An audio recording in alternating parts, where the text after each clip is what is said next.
Class 10 chapter 1 chemical reaction and equations यानी रासायनिक अभिक्रिया और समीकरण। ये पहला चैप्टर जो क्लास 10 के स्टूडेंट्स के लिए है वो बहुत इंपॉर्टेंट है एग्जाम की दृष्टि से। इसको समझना बहुत जरूरी है। सबसे पहले इसमें जो हेडिंग दी गई है वो है रासायनिक अभिक्रिया यानी केमिकल रिएक्शन। ये होती क्या है, इसके लिए जो परिभाषा है वो है जब दो या दो से अधिक पदार्थ आपस में अभिक्रिया करके एक नया पदार्थ बनाते हैं तो उससे रासायनिक अभिक्रिया कहते हैं। जब दो या दो से अधिक पदार्थ आपस में अभिक्रिया करके एक नया पदार्थ बनाते हैं तो उसे रासायनिक अभिक्रिया कहते हैं। चलिए इतना क्लियर हुआ। अब देखते हैं कि एक उदाहरण देखते हैं। एक उदाहरण दिया गया है, मैग्नीशियम जलने पर सफेद धुआं और प्रकाश उत्पन्न करता है। जैसे कि Mg क्या होता है, मैग्नीशियम होता है, और जब वो ऑक्सीजन से मिलता है तो मैग्नीशियम ऑक्साइड बनता है जिसे हम क्या कहते हैं, सफेद धुआं कहते हैं। तो ये दो पदार्थ थे, देखो एक मैग्नीशियम हो गया, एक क्या हो गया, O2 हो गया, ऑक्सीजन, और इन दोनों को जब मिलाया गया तो अभिक्रिया करके ये कौन सा पदार्थ बनाए, मैग्नीशियम ऑक्साइड। तो क्लियर है ना कि रासायनिक अभिक्रिया किसे कहते हैं, जब दो या दो से अधिक पदार्थ आपस में अभिक्रिया करके एक नया पदार्थ बनाते हैं तो उसे रासायनिक अभिक्रिया कहते हैं। अब अगली हेडिंग को समझते हैं। अगली हेडिंग क्या है, रासायनिक समीकरण। अगली हेडिंग है रासायनिक समीकरण यानी केमिकल इक्वेशन। किसी रासायनिक अभिक्रिया को प्रतीकों, सूत्रों के माध्यम से संक्षिप्त रूप में दिखाना रासायनिक समीकरण कहलाता है।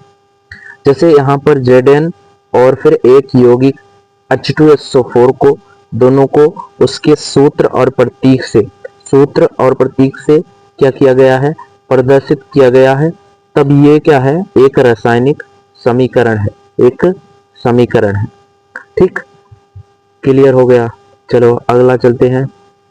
अगली हेडिंग क्या है, अगली हेडिंग है संतुलित रासायनिक समीकरण, बैलेंस्ड केमिकल इक्वेशन। इसकी परिभाषा क्या है, जब किसी रासायनिक समीकरण में अभिक्रियक या अभिकारक और उत्पाद के परमाणुओं की संख्या बराबर होती है तो वह संतुलित समीकरण कहलाता है। एग्जाम्पल के तौर पर देखेंगे नीचे वाला, जैसे यहाँ पर ये दोनों क्या हैं, अभिकारक हैं। यहाँ H2 भी अभिकारक है और O2 जो है वो भी अभिकारक है। इन दोनों को जब अभिक्रिया हुई तो वहां पर H2O बना यानी जल बना, और ये क्या बना, प्रोडक्ट यानी उत्पाद बना।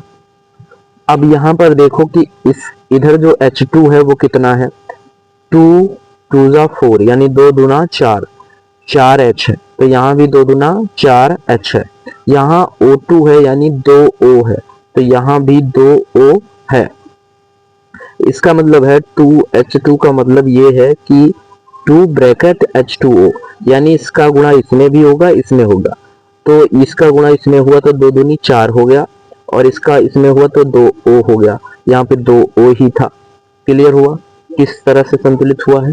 ठीक, चलो फिर अगली हेडिंग पर चलते हैं।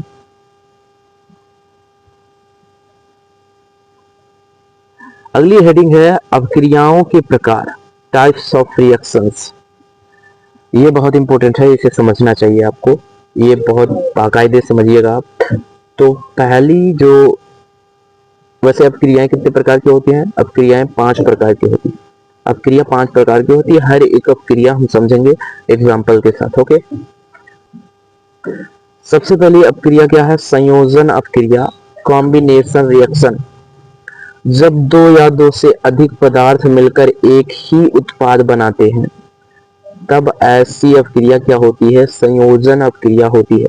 जैसे यहाँ पर एक पदार्थ है CaO और एक पदार्थ क्या है, H2O। जब CaO को H2O के साथ मिलाया गया तो एक ही पदार्थ बना है CaOH का होल ट्वाइस यानी कैल्शियम हाइड्रोक्साइड बना है। यहाँ पर कैल्शियम ऑक्साइड को जल के साथ मिलाया गया तो बना क्या, कैल्शियम हाइड्रोक्साइड। यानी दो पदार्थ मिलाए गए तो केवल एक ही पदार्थ मिला है। और ऐसी अपक्रिया क्या होती है, संयोजन अपक्रिया होती है, जब दो पदार्थों को मिलाकर कोई एक पदार्थ मिलता है, बनता है। जैसे आप डेली लाइफ की एग्जांपल समझे, जैसे आप जल में क्या करते हैं, जल में आप चीनी मिलाते हैं, जल में चीनी मिला के आप क्या बनाते हैं, आप बनाते हैं मीठा पानी या शरबत बनाते हैं। क्या बनाते हैं, शरबत। तो यहाँ पर ये दो पदार्थ मिले, एक तो जल मिला, एक क्या मिला, चीनी मिला। इन दोनों को मिला के आपने क्या बनाया, शरबत बनाया। तो यहाँ पर शरबत जो बना है वो कौन सी अपक्रिया है, शरबत बना है वो कौन सी अपक्रिया है, ये कौन सी अपक्रिया का उदाहरण है, संयोजन अपक्रिया का उदाहरण है। अगली हेडिंग देखते हैं, अगली हेडिंग क्लियर करते हैं। अगली हेडिंग है अपघटन अपक्रिया, डिकम्पोजिशन रिएक्शन। जब एक यौगिक टूटकर दो या अधिक सरल पदार्थ बनता है या बनाता है तो ऐसी अपक्रिया क्या होती है, अपघटन। अपघटन का मतलब ही होता है टूटकर अलग अलग होना।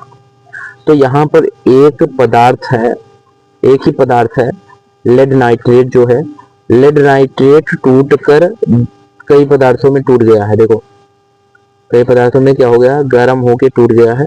तो यहाँ पर लेड ऑक्साइड बना है और नाइट्रोजन बना है और नाइट्रो ऑक्साइड बना है और यहाँ पर ऑक्सीजन बना है।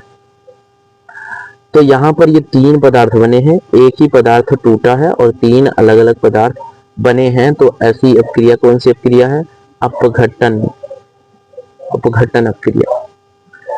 आई होप ये समझे। अगला हेडिंग समझते हैं। अगली हेडिंग क्या है, अगली हेडिंग है विस्थापन अपक्रिया, डिस्प्लेसमेंट रिएक्शन।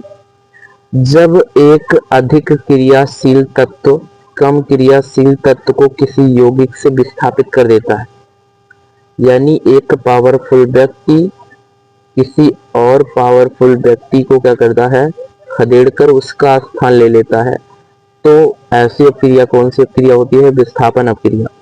यहाँ पर Zn जो है ये अधिक क्रियाशील तत्व है और कॉपर जो है वो कम क्रियाशील तत्व है। यहाँ पर Zn क्या करेगा, कॉपर को खदेड़ के उसके स्थान पे आ जाएगा और बनाएगा ZnSO4 और कॉपर बेचारा निकल जाएगा।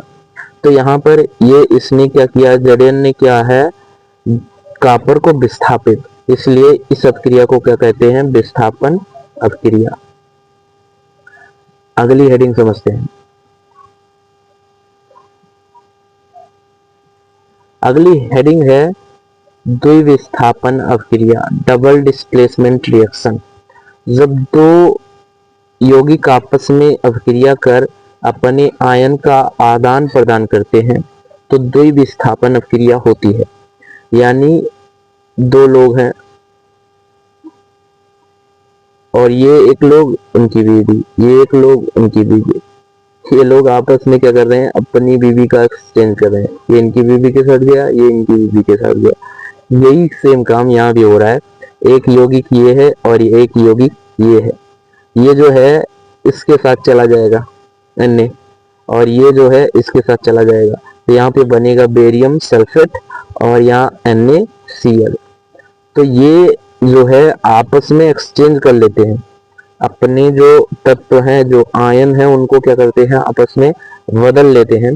तो ऐसी जो अपक्रिया होती है द्विविस्थापन अपक्रिया होती है, क्योंकि यहाँ पर दो बार विस्थापन हो रहा है, ये इसका विस्थापन कर रहा है और ये इसका विस्थापन कर रहा है, इसलिए इसे द्विविस्थापन अपक्रिया कहते हैं। आई थिंक ये समझ गए आप। चलिए अगले हेडिंग पर चलते हैं, अगली हेडिंग समझते हैं। अगली हेडिंग जो है वो मोस्ट इंपोर्टेंट हेडिंग है, मोस्ट इंपोर्टेंट हेडिंग है, बहुत ज्यादा इंपोर्टेंट हेडिंग है। ये इंपोर्टेंट हेडिंग क्या है, ऑक्सीकरण और अपचयन अपक्रिया, जिसे हम रिडॉक्स अपक्रिया के नाम से भी जानते हैं, रिडॉक्स रिएक्शन के नाम से जानते हैं। तो रिडॉक्स रिएक्शन में क्या होता है, ऑक्सीडेशन भी होता है यानी ऑक्सीकरण भी होता है और रिडक्शन यानी अपचयन भी होता है। रिडक्शन ऑक्सीकरण यानी ऑक्सीडेशन तो जब किसी पदार्थ में ऑक्सीजन जुड़ती है या हाइड्रोजन निकलती है तो ऐसी जो अपक्रिया होती है वो क्या होती है? ऑक्सीकरण अपक्रिया होती है। क्या जुड़ती है? ऑक्सीजन जुड़ती है, हाइड्रोजन निकलती है, तब ऑक्सीकरण होता है। लेकिन जब किसी पदार्थ में ऑक्सीजन निकलती है, हाइड्रोजन जुड़ती है, यहाँ पर उल्टा हो गया, तो ऐसी अपक्रिया क्या होती है? अपचयन अपक्रिया होती है। और इन दोनों को मिलाकर वो अपक्रिया क्या होती है? रिडॉक्स अपक्रिया होती है। आई होप ये समझे होगे। चले एग्जाम्पल लेते हैं, एक एग्जाम्पल लेके समझते हैं। यहां पर देखो, यहां पर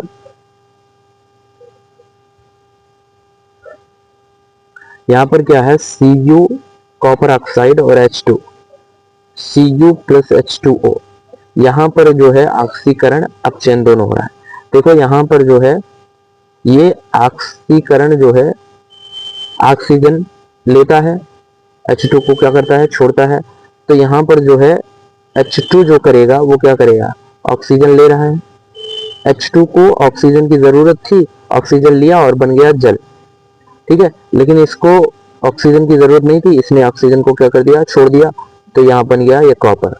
अब यहाँ पर देखो H2 जो है उसके साथ क्या हो रहा है? ऑक्सीकरण हो रहा है। और यहाँ जो कॉपर है उसके साथ क्या हो रहा है? अपचयन हो रहा है, क्योंकि यहाँ से ऑक्सीजन निकला है और यहाँ ऑक्सीजन जुड़ा है। इसलिए H2 के साथ क्या हुआ? ऑक्सीकरण हुआ। और कॉपर के साथ क्या हुआ? अपचयन हुआ। कॉपर ऑक्साइड के साथ क्या हुआ? अपचयन हुआ। आई होप ये समझ गए होंगे। कोई डाउट है तो आप कमेंट कर सकते हैं। बाकी इनके जो संकेत होते हैं कि रासायनिक अपक्रिया कैसे जानेंगे कि रासायनिक अपक्रिया हो रही है, चलिए वो भी ध्यान देते हैं। रासायनिक अपक्रिया के संकेत, इंडिकेटर्स ऑफ केमिकल रिएक्शन। क्या क्या संकेत होते हैं रासायनिक अपक्रिया होने के? यहां पर सब कुछ लिखा गया है, देखो।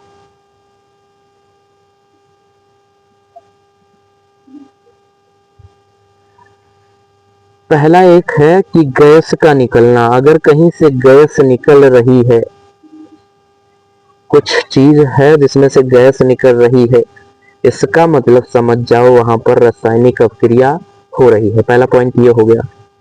दूसरा पॉइंट है रंग में परिवर्तन।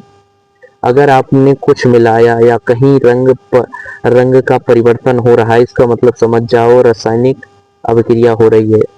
उष्मा का उत्सर्जन या अवशोषण, कहीं पर जो है उष्मा ग्रहण किया जा रहा है तो कहीं पर उष्मा मिल रही है, निकल रही है, तो वहां भी क्या हो रहा है? वहां भी रासायनिक अपक्रिया हो रही है।